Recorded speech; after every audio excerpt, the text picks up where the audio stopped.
Greetings everyone, all the way from Australia, and welcome to the conference, COVID-19 Optimising Immunologic Functions that Help Reduce Risk.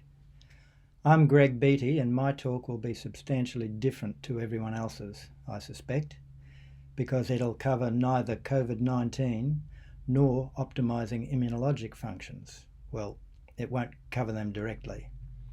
I'm going to speak about vaccines. Our hopes currently rest in a vaccine for COVID-19. In the next 30 minutes or so, we're going to explore whether that hope is well placed. And we'll do that by examining the vaccine effort in historical perspective. In other words, what contribution did vaccines make in the past to the conquest of the major killer diseases? You might ask, why is history important? Well, apparently those who don't learn from it are destined to repeat it. But what happens when we do learn from it, but we learn the wrong things? And that certainly is possible. Wars provide a good illustration. The winner of a war generally writes the history of the battle, the background, the motivation, the intent, the personalities, even the statistics. And the vanquished are seldom in a position to challenge anything. Hence, what we learn and come to accept as historical fact is usually the story told by the victor. We see history largely through their lens.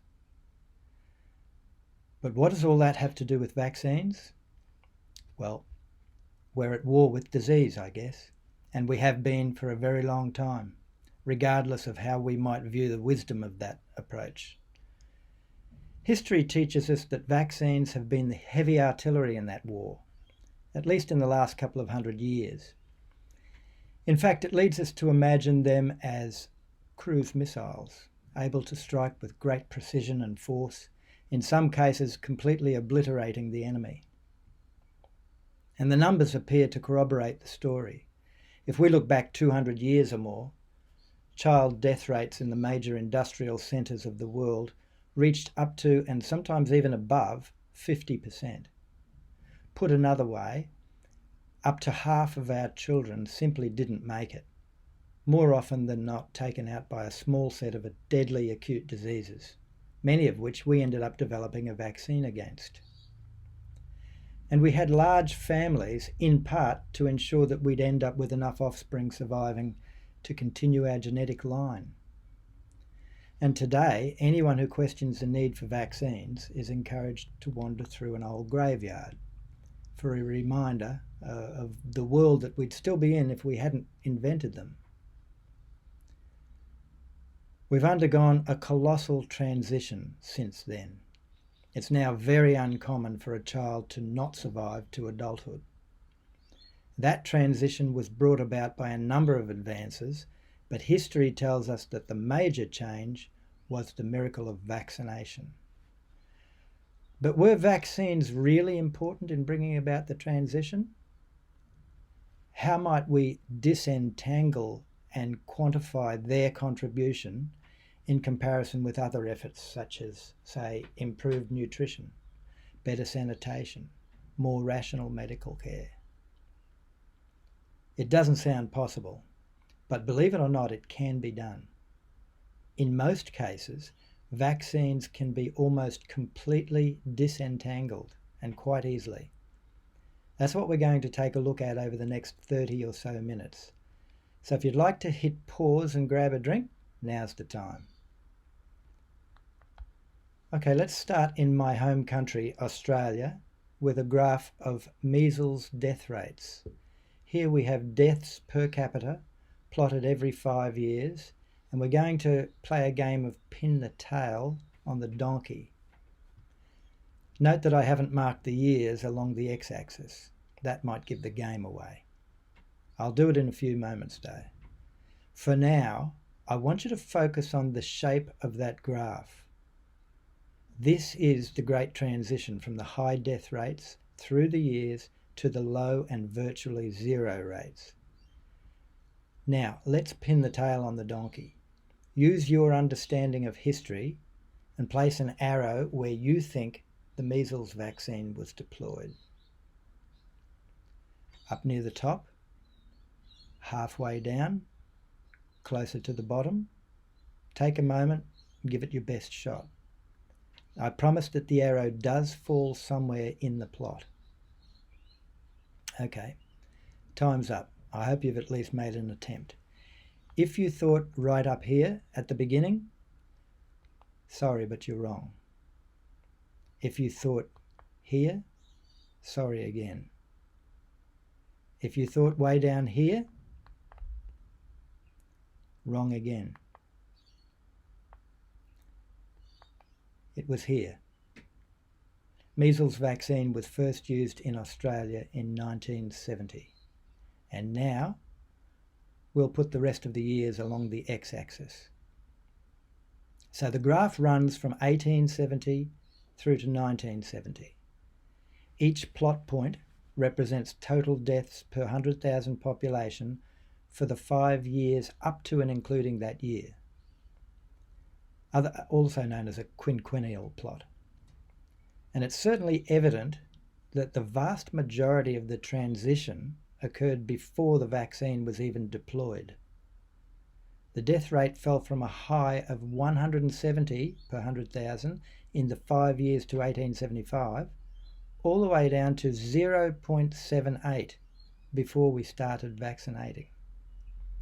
That's a 99.5% fall. So the vaccine had nothing to do with 99.5% of the transition, simply because it hadn't arrived yet. That immediately disentangles it from the other factors. The only part that remains in question is the final 0.5%. And common sense suggests that a downward trend such as we see here was likely to continue downward, vaccine or not. Given all this, we might conclude that measles vaccine contributed little, if anything, to the decline in measles deaths, at least in Australia. I don't think that that statement can be considered controversial. It's evidence-based and something we can be absolutely certain of. Sticking with Australia for now, let's move on to pertussis, also known as whooping cough. And here the tail is already pinned to the donkey twice. That's because a vaccine was initially used during the late 1940s in Australia, although mass uptake wasn't until the DTP vaccine was licensed in 1953. Regardless, the death rate had dropped by roughly 85% before any use of the vaccine, and 95% before its mass deployment. So once again, vaccination can be immediately disentangled from 85% of the decline, simply because it wasn't around. Only the period covering the 50s and 60s remains in question.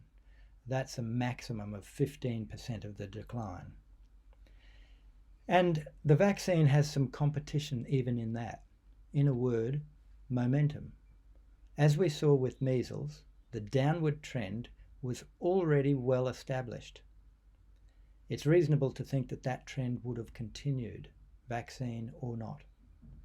In fact, our measles plot from a moment ago showed us that measles deaths declined through the same period without a vaccine. So would pertussis have done the same? Again, we might conclude that pertussis vaccine contributed little, if anything, to the decline in pertussis deaths, at least in Australia. And again, this is not controversial, it's quite clear. Okay, have I got your attention? We've only just begun. Let's move on to diphtheria. A couple more lines complicate this plot, unfortunately. Up to the early 1900s, diphtheria and croup were recorded separately. So we have a line for croup and a line for diphtheria and a line for the two combined. After that period, they were recorded as one. A vaccine against diphtheria was first used at the end of the 1920s, but because of an event which came to be known as the Bundaberg tragedy, it was quickly dropped and didn't become popular again until the late 1930s. Then, of course, the era of mass vaccination commenced in 1953 with the licensure of DTP. In this plot, we see that there was an 85% drop in deaths by 1925, well before the first vaccine was ever used. So once again, we can be certain that the vaccine contributed nothing to the first 85% of the Great Transition. Only 15% is in question, covering the 40s, 50s and 60s. And as with our previous examples, there was momentum. A downward trend was already established, and B, the experience of measles declining over the same period without a vaccine suggests that diphtheria may have done the same. So, third conclusion, diphtheria vaccination contributed little, if anything, to the decline in diphtheria deaths. And in fact, we can go further and look at acute diseases against which we never deployed a vaccine, such as scarlet fever and typhoid fever. And they followed the same pattern, no vaccine. Since deaths from scarlet fever, typhoid fever, and even measles declined without a vaccine, it's reasonable to think that pertussis and diphtheria would have done the same, vaccine or not. Okay, so you may be wondering whether there's some sort of trick here. The answer is no. In fact, if you're interested in exploring the data, jot down this link. It gives you the collated data and the original sources, so you can plot the graphs for yourself. This is our history, at least Australia's history. Let's now turn to England and the USA. My colleagues in the USA, Mr. Roman Bystrionic and Dr. Suzanne Humphreys, published a similar set of graphs that you can find at their website, dissolvingillusions.com, where you can also purchase their book of the same name. Again, using data from the official sources. Let's begin with their plot of measles in England. Now note that we're still looking at deaths per 100,000 population, but these graphs are plotted year by year rather than every 5 years, which is why they look more busy than the earlier graphs. Note again that the arrow indicating the deployment of the vaccine. Here we see the same story as we saw in Australia, a fall greater than 99% before the vaccine was first used. Likewise for the USA, a tremendous fall before the vaccine was even deployed. We move on to pertussis, and in England we see the same story as we saw in Australia. As well, in the USA, the same story again. Let's move on to diphtheria in the USA, a similar story to what we saw in Australia. Note that this graph commences in 1900, whereas our Australian graph went back 25 years, in fact, earlier. Now, the difference between the diphtheria chart and all the other vaccines that we've been looking at is that the diphtheria vaccine was introduced earlier, therefore it's further up the curve. But there doesn't seem to be any difference between the curves of all these diseases. The site dissolvingillusions.com offers more graphs to explore, and I'd encourage you to do so. But at this point, I want to summarize what history is urging us to acknowledge. And that is, vaccines for measles, pertussis and diphtheria made little, if any, contribution to the great declines in death. However, we do have a couple of elephants in the room, so let's deal with them. First one, smallpox. And we'll focus here on England. This is a plot of smallpox death rates alongside those for scarlet fever from 1838 through to 1922 in England. Once again, it's from my colleagues in the USA. And the first thing we notice is that the vaccine was deployed early this time. Therefore, we can't so easily dismiss it from any part of the decline that we see. It was deployed way back in the beginning, in fact, before the beginning of the graph. But we can see a general pattern. Both smallpox and scarlet fever declined gradually, together, with the best period of decline seeming to be from the late 1870s. Although smallpox had a vaccine, scarlet fever didn't. Why start the graph in 1838, you might ask? It's simply because that's the year that the General Register of Deaths commenced in England. So again, no tricks. Let's check this picture. This time we'll refer to the great Alfred Russel Wallace, who was a towering figure in science and co-discoverer with Charles Darwin of the theory of natural selection. Here's his plot of London death rates, hand-drawn at the end of the 1800s. Note that the right-hand portion of the graph commences from the time that the General Register of Deaths was established, whereas the left portion reaches further back using the London Bills of Mortality. There's therefore a difference in rates between the two periods. The picture looks a bit messy, but it's quite simple. We've got a lower line, which is shaded, a middle line just above it, and an upper line. The lower line is smallpox deaths, or death rates.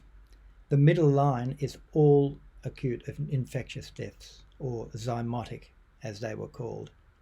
And the top line is all deaths, regardless of cause. And they're all deaths per million population. So as we trace through time, we see that all three lines decline pretty well in unison, both in the days before the General Register and also after it. Even though smallpox was the only cause of death with a vaccine, and again, there's a noticeable improvement from the late 1870s.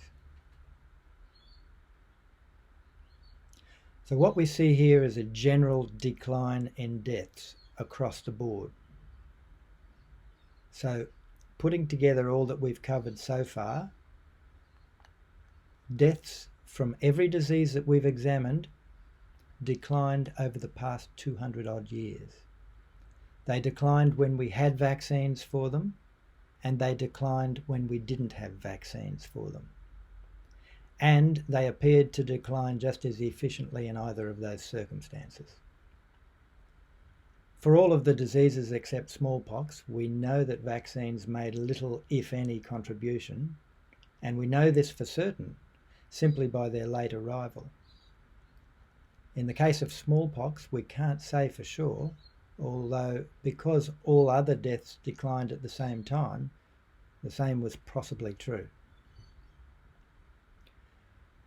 Right here, we need to take a brief pause and remind ourselves that none of what we've covered speaks to the question of whether vaccines work. That's another question, fraught with its own set of considerations. What we've done here is look at their relevance. How important were they in the transition from the days of high mortality? This is a pivotal history lesson for two reasons. The first, fast forward to COVID-19, and the term vaccine or vaccination is possibly the most prolific term used in public communication, also the most hopeful. And that's because most of us believe that vaccines were magic bullets that got us out of these situations in the past. So we naturally reach for one now. The second reason that it's such a pivotal history lesson is that it demonstrates that it was really other factors that saved the day. And we need to acknowledge those other factors because they're likely the real key to maintaining low mortality rates and possibly improving them as we head into the future. So which of these real agents of change was most important? Who knows for sure? It'd be impossible to disentangle them as we were able to do with most of the vaccines. But Professor Thomas McEwen, in his classic 1977 work, The Role of Medicine, cites nutrition as the first and foremost. Dr. Moises Behar wrote in World Health in 1974, "For the time being, an adequate diet is the most effective vaccine against most of the diarrheal, respiratory and other common infections." But is an adequate diet sufficient? Is there more that can be done to protect from the threats posed by emerging illnesses? Sure there is, and that's what this conference is all about.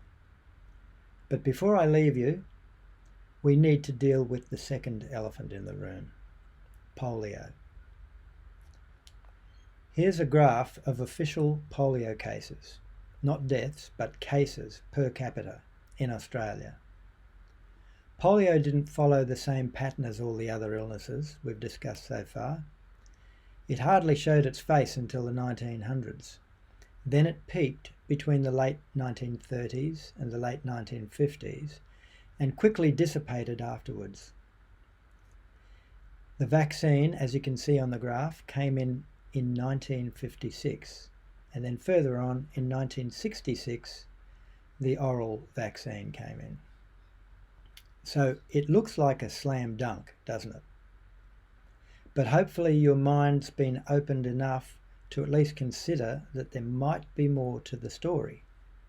Let's take a look. First, exactly what is polio? Well, its clinical definition is acute flaccid paralysis, according to the World Health Organization.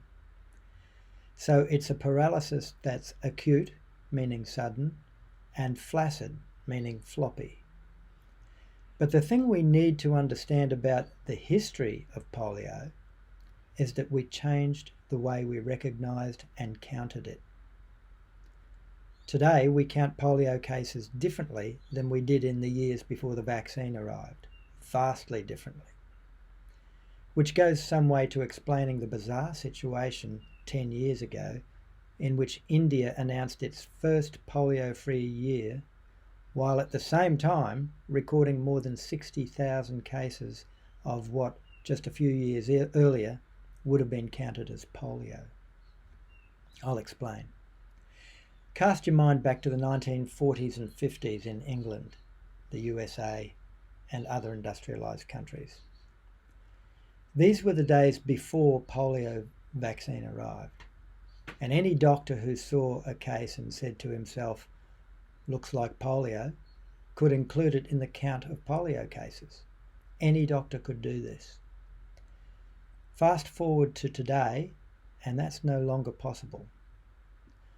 Doctors are not permitted to add a case of polio to the count. Instead, if they suspect a case, some carefully collected stool specimens are to be sent to a specialised polio reference laboratory for detection of the polio virus. And it turns out that very few cases of acute flaccid paralysis pass this test, a test that didn't even exist before the vaccine was deployed. Those that do pass the test are then referred to one or more expert committees who scrutinise all the evidence before making a final determination as to whether it will be recorded as a case of polio. But there's even more to the story. A review of polio cases in the USA during the 10 years leading up to the introduction of the vaccine was published in the American Journal of Epidemiology in 1979. It found that roughly 1/2 were not even cases of paralysis. They were simply cases of acute febrile illness that occurred during summer, the polio season. Quoting from that paper, prior to the early 1940s, few non-paralytic cases were reported, while about 1/2 of the cases reported during 1945 to 54 were non-paralytic. This change in reporting practice contributed to the rise seen for this 10-year period.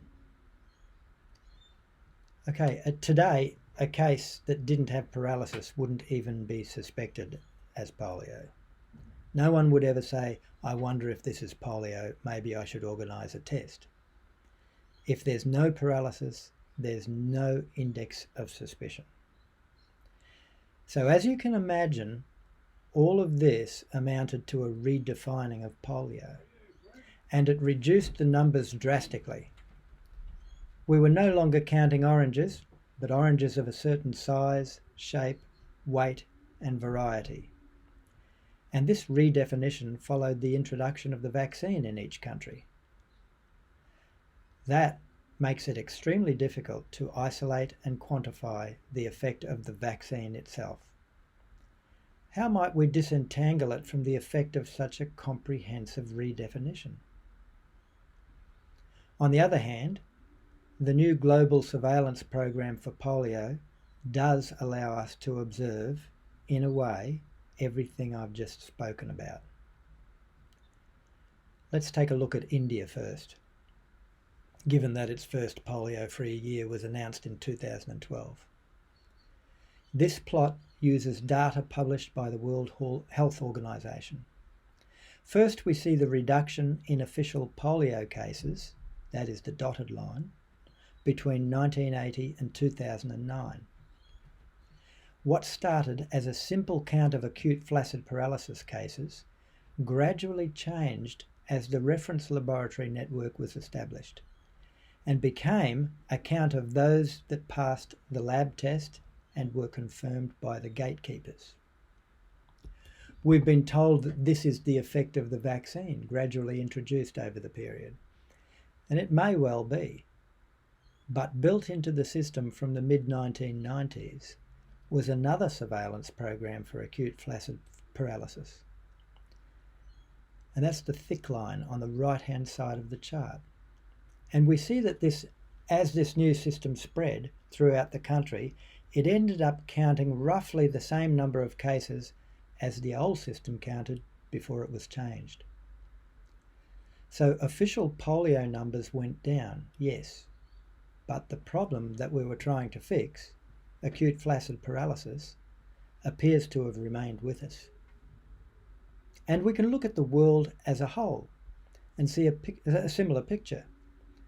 Polio numbers went down, according to the dotted line on the left, but clinical cases of the illness don't seem to have gone anywhere, if you look at the solid line on the right. Now, I know it takes a lot to remove an elephant from the room, and perhaps you're thinking, hang on, we don't see polio around anymore, and there used to be lots of it. Everybody had a friend or relative affected. Okay, let's look at that. I was born in 1960, and polio was big from around 1935 to the late 1950s, which means I should have seen a large number of polio victims older than myself, especially around 5 to 25 years older. But I didn't notice them, maybe a couple. My father should have seen them all, but he also can only recall a couple. Why might that be? Well, let's consider for a moment that we're back in those days and we have, say, 100 people in our circle of friends and family. Possibly an overestimate, but let's run with it. How many of these might we expect to have become polio cases? Well, the average rate of polio in the 20 years prior to the vaccine was just above 10 per 100,000 population each year, which means in any group of 100 people, we would expect, on average, 0.01 cases each year. So over the whole 20-year period, we would expect 0.2 cases on average. Now, if everyone's circle of 100 had on average only 0.2, or to put it another way, a 20% probability of experiencing a case of polio, then it's not likely that everyone had a friend or relative affected. We'd have to widen the net to 1,000 people in our group of friends and family before we could expect to see, on average, 2 cases over the entire 20-year period. And when we remember that perhaps half of those cases were not paralytic, it may have only been 1 case of paralysis on average. And that's roughly in line with my anecdotal recollection. So, according to the statistics, it was rare indeed. And fast forwarding today, it's interesting to ponder how many people today are afflicted with something that in the past we may have counted as polio. The notion that polio affected so many in the past and none today is possibly just another anecdote, one that slipped into our history lessons without adequate scrutiny. Now, in closing, have we placed too much stock in vaccination? With the current threat of COVID-19, is it realistic to expect a magic bullet in the form of a vaccine? We love simple answers. The idea of a quick cure or a magic bullet is something we find very appealing. We want to believe in vaccines, and when a threat such as COVID-19 emerges, we look to one to save us. Thank you for your time, and thank you for opening up your mind to the possibility that we should be looking elsewhere.